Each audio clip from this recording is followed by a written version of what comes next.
The first one, we have a bucket of mass 35 kilograms suspended from a rope. So here's our bucket. It's got the force of gravity down. Force of gravity is weight. We calculate that by taking mass times gravity. So that's equal to 35 times 10, or 350 newtons. So that's down. Then I have a rope, so we'll call that tension, that's pulling me up. Now, that word suspended is telling me something important. If it's suspended, it's hanging in the air, and so the acceleration, because we're suspended, is 0. So if my acceleration is 0, my net force is 0. So, looking at that, the tension force is up, the weight is down. Net force is equal to the tension force minus the weight, minus 350. So we have 0 is equal to the tension force minus 350.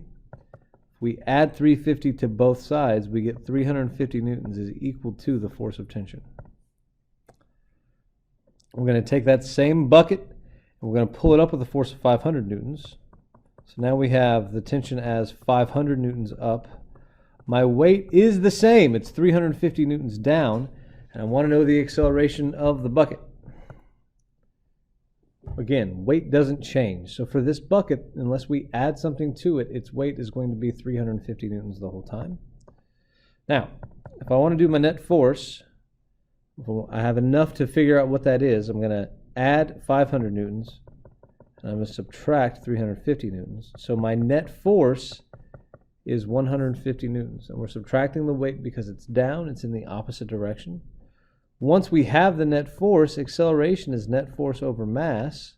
So my acceleration is 150 newtons divided by 35 kilograms, 4.3 meters per second squared. And that's going to be up because that's the direction that works. That's the direction the net force is in. It's in the upward direction. I want to pull with a constant velocity. These are important words. If it's constant velocity, I know that the acceleration is 0, and that the net force is 0, and that the forces are balanced. I know that every single time I see the words constant velocity. So I already know my net force is 0. So if we look at the free body diagram, the weight, which is the same as 350 newtons down, the tension, since they're balanced, has got to be 350 newtons. That's what it means when they're balanced. I have to have the same force up as I have down. All right, the next one, the force is reduced to 200 newtons. What's the acceleration of the bucket? So I've got 200 newtons up. I have the weight of my object, which still hasn't changed, is 350 newtons down. And again, the weight does not change here. It's going to be the same. And so if we look at it, our net force acting on this object is going to be plus 200 newtons minus 350 newtons because they're in opposite directions. So I get negative 150 newtons as the net force. So my acceleration is going to be net force over the mass. So negative 150 newtons divided by 35 kilograms. I get negative 4.3 meters per second squared there. That negative sign means the acceleration is down. All right, so we have a new problem with a helicopter. And it tells me that a helicopter of mass 560 kilograms is hovering or at rest in the air. When it's hovering, the acceleration is 0, which means the net force is 0 because the acceleration is 0, and that my force is balanced. I get all of those things from the word hovers. So, we look at it. We have the weight of the helicopter, which is the mass times gravity, the acceleration due to gravity. So we have 560 kilograms times 10 meters per second squared, or 5,600 newtons. That's the weight. So what I want to do, I know that the net force is going to be the positive force of lift minus the force of gravity. So 0 is going to be that force of lift minus 5,600 newtons. So we'll add 5,600 newtons to both sides, and that lift force comes out to be 5,600 newtons. They need to balance out. Now, for part B, what force must be exerted to accelerate the helicopter at 4 meters per second squared? For that one, same free body diagram. We have the force of lift that's up, so it's going to be positive. We have the force of gravity down, so it's going to be negative, and that hasn't changed, so it's 5,600 newtons. But now we're accelerating upward at 4 meters per second squared. So I can get my net force by saying it's going to be mass times acceleration. So that net force is going to be 560 kilograms times 4 meters per second squared. So that net force comes out to be 2,240 newtons. From here, I know that my net force is going to be the force of lift minus the force of gravity, but I know the net force, 2,240 newtons, and the force of lift minus the weight, 5,600 newtons. So we're going to add 5,600 newtons to both sides. So they go away here, and my force of lift comes out to be 7,840 newtons.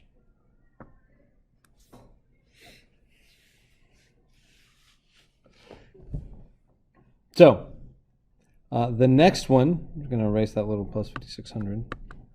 Move that. So for the last one here on this page, same free body diagram. We have the force of lift up. We have the weight down. That hasn't changed. 5,600 newtons. Force of lift is going to be positive. The weight's going to be negative. But in this case, I'm accelerating downward at 2 meters per second squared. So my net force, the way to find that is mass times acceleration. So my net force is going to be 560 kilograms times the acceleration of negative 2 meters per second squared. So that net force comes out to be negative 1,120 newtons. Now that I have my net force, I can do the adding the forces thing together. Net force is the force of lift minus the force of gravity. So negative 1,120 newtons is equal to the force of lift, which we don't know, minus the force of gravity, 5,600 newtons. So we'll add 5,600 newtons to both sides. And that force of lift comes out to be positive 4,480 newtons. All right, for our second page, we have Ian is on a scale in a tall elevator building. The scale reads 800 newtons while the elevator is at rest. So if we look at that, we have our free body diagram. The scale reads 800 newtons. That's going to tell me the normal force. So I know that the normal force is 800 newtons. The downward force is the weight. I don't quite know that yet. But what it's telling me is that we're at rest. If we're at rest, then the acceleration is equal to 0 and the net force is equal to 0. We know that right away. So looking at our free body diagram, the net force is going to be positive 800 newtons from the normal force minus mg, which is the weight. So we'll plug everything in. 0 is equal to 800 minus m times 10. We'll subtract 800 from both sides. So I get negative 800 is equal to m times 10, negative m times 10. Those negative signs go away. So we'll divide both sides by 10, and that mass comes out to be 80 kilograms. Those forces had to be balanced, so really what we were saying was the 800 Newton normal force is equal to the weight, and then we just solved for mass from there. When the elevator accelerates upward, Ian notices that the reading on the scale changes. Explain why. So, Ian has his weight down, the normal force up. If the elevator accelerates up, the net force, or there must be more force in the upward direction than in the downward direction. the normal force in this case then must be bigger than the weight, and so the reading on the scale increases. All right, same elevator. Now he's accelerating upward at 8 meters per second squared. If we look at the free body diagram, we have the weight down, the force of gravity down, and that hasn't changed, so that's still 800 newtons. But now we're accelerating upward, so we don't know the normal force anymore.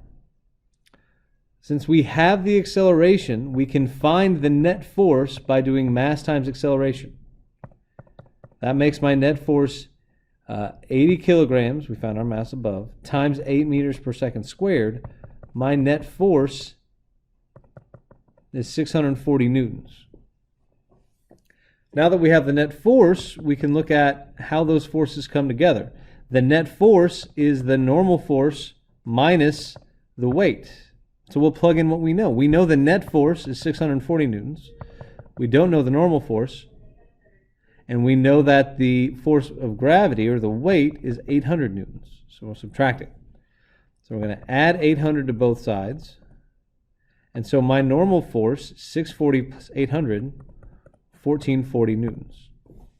So with these problems, what we're doing is finding the net force the easiest way we can first, either by doing mass times acceleration or by adding the forces.